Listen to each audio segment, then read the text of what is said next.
Hello, it's Charles with Uber Eats. Today is Friday, February 14th, 2025, and I am blessed that God gave me the wake-up call this morning. I got to see another day.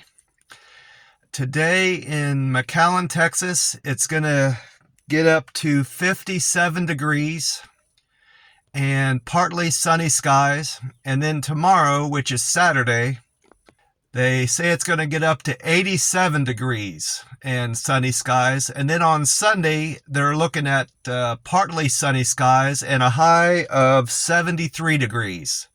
So we got a nice weekend. Kind of cooler temperatures today and maybe a little bit of rain, but then even warmer tomorrow and warm on Sunday. So we got a nice 3 days ahead of us here in McAllen, and I'm looking forward to it. I'm not intending on doing any walking the remainder of the month. I want to focus on getting my apartment set up, my room and how I like it, and figuring out how to get around town as best I can, because I'm getting back into doing Uber Eats again. I'm just getting an offer. I'm going to decline that. It's not enough money.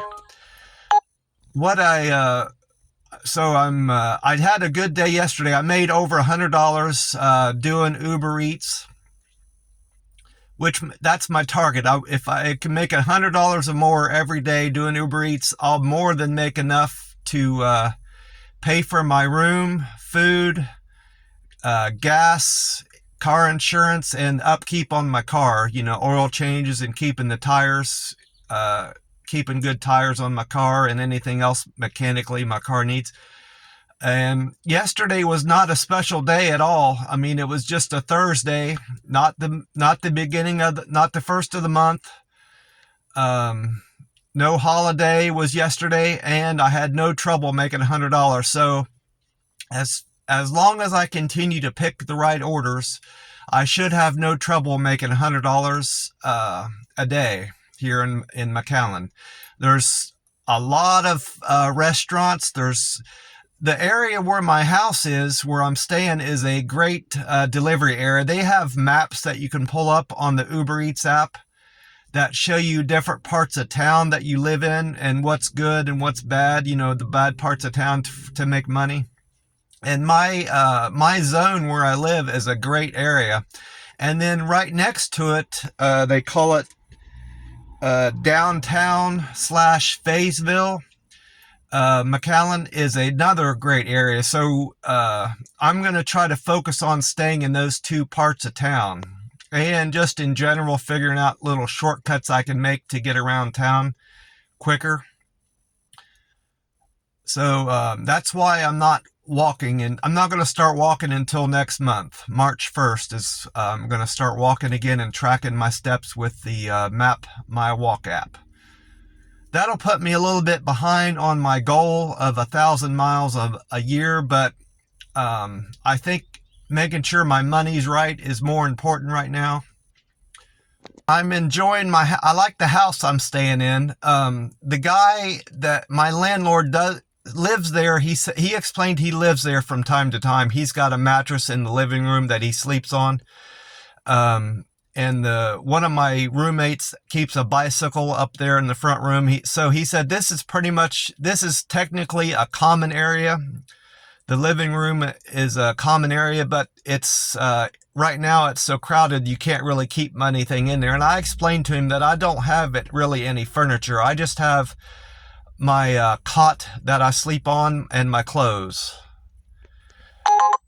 And so I won't be needing to use the common areas. And I don't keep anything in the refrigerator. I go out to eat, and he understood where I was coming from. I said, so, I mean, I'll do my best to keep the kitchen clean, but that's not something an area I'll be messing up too much. Mostly I'll be messing up the bathroom, and I will see to it that anytime I'm done in the bathroom, I'm restoring it to the way it looked before I got in there, and just in general keeping it clean. And he said I'd appreciate that. He should be coming by tomorrow to put a lock on my bedroom door. That's one thing I said. I need to know that I can lock my bedroom door when I'm out, during the day, and my stuff's safe in there. He said he understood that. I mentioned to him, or he might have brought it up, that there's no lock on the bathroom door. That doesn't particularly bother me as long as I'm only sharing the bathroom with one person. So as long as this guy doesn't come in on me when the door is shut, I don't have a problem with not being able to lock the bathroom door. We keep the bathroom. I've been there a few days, and I've used the shower. I love the shower mostly because it's not just a shower stall. It's a bathtub too, so I can move around a lot more in there. I found the shower stall at my place up in Oklahoma City was too tight, too cramped, and I couldn't hardly move around in there without knocking stuff over. My other roommates kept their shampoo bottles and soap in there, and I kept knocking it off the little ledges in there, so I didn't like that. But yeah, I like the bathroom much better. The hot water isn't as hot as it was up in my place I was staying in Oklahoma City, but I'll get used to that part. And I got done delivering. Before I forget, there's no Waffle House down here. They have Denny's, but I think it's good that there's no Waffle House down here. I need to take a break from eating at Waffle House every day and kind of change my diet up a little bit, try to get some more vegetables in my diet. I did go to this Chinese buffet here in town. It's called Golden China Buffet. It was $15, and they have great food there. They have green beans, all the stuff you need to make salad, tomato, onion, lettuce, and all that. So I'm going to have an opportunity. If I continue to eat there from time to time, I'll get more vegetables in my diet, and I think that's good. And I love Chinese food in general. And I think $15 is a great value for a buffet. That little Chinese place I was eating at in Oklahoma City was $12, and you only got one serving. A little, relatively small serving of rice, chicken, and vegetables. And my drink came to $12. So, $3 more, and you get to eat all you want. I may not, I ate so much yesterday at the buffet, I may not even eat today. So, that's right there is cutting my food budget almost in half for moving from Oklahoma City, which is good. And the gas is a bit, not a lot cheaper down here. I filled up in Oklahoma City last time at $2.77. And I just topped off my tank this morning at $2.59. So gas is little bit cheaper here, and over the course of a month and a year, just 10-20 cents a gallon, you're going to save a lot of money. That adds up. Well, that's about it for me. It's I think it's about 9 in the morning. I've got my car shut off, so I'm not sure. So I'm going to get back to taking some deliveries. Hopefully I get some good ones in. When I mean a good delivery, I don't take anything under $5. So I don't even consider anything they send me for like $4.50 or anything like this. It has to be $5 or more. And then it has to be paying me $20 an hour. The way the app works, it comes up and tells you how long it's going to take you to complete your delivery and how many miles. Some Uber Eats drivers look at the miles also. I don't do that. I just look at the time primarily and how much the money they're offering me.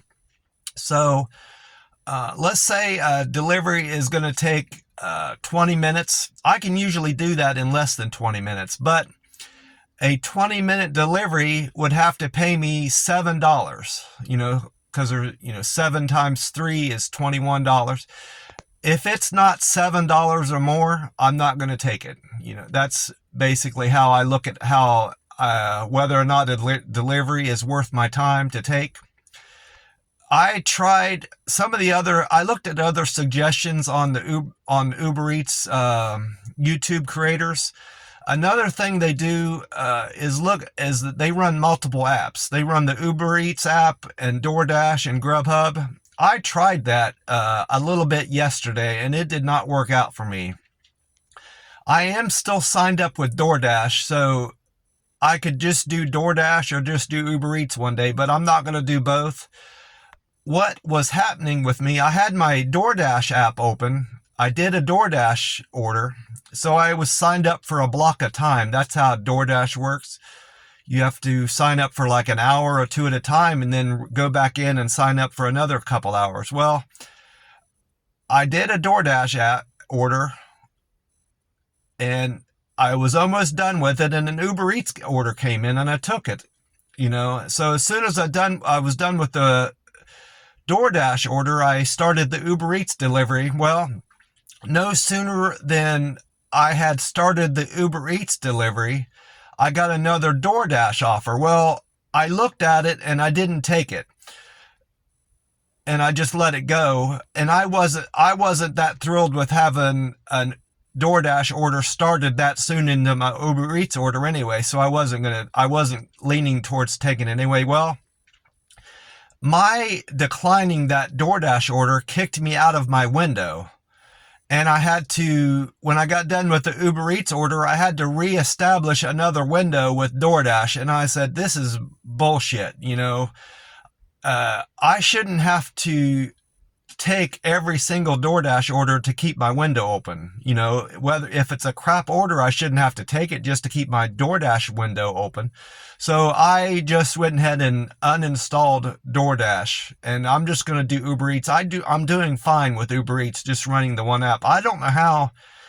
I've watched these YouTube creators, and they seem to act like they have no trouble at all doing Grubhub, having Grubhub open and Uber Eats open and DoorDash open all at the same time. Well, I can't do it. Maybe it's because I'm old and my mind's not as sharp as the young people, but I'm not going to do it. I'm doing fine just doing Uber Eats. So just wanted to update everything and say I'm doing great so far in McAllen, Texas, and I'm enjoying the weather. It's I'm still getting text from my landlord, the group text. I'm gonna take this. I got a 9:43 order at 24 minutes, so that's gonna pay about $23 an hour. So I'm gonna wrap this video up.